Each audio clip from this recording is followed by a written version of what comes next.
पूर्व गृह मंत्री अनिल देशमुख पर हुए कथित हमले के मामले में पुलिस द्वारा कोर्ट में 20 समरी रिपोर्ट पेश किए जाने के बाद विवाद खड़ा हो गया।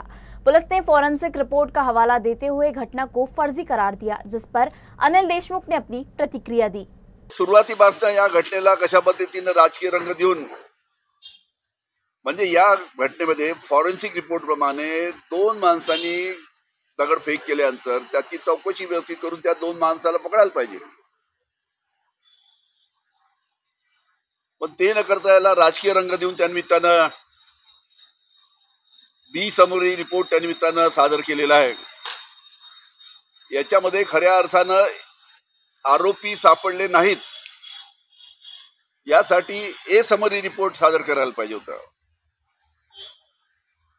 त्याच्यामुळे या बाबतीत आता जो फॉरेन्सिक रिपोर्ट जो आलेला आहे त्या फॉरेन्सिक रिपोर्टला धरून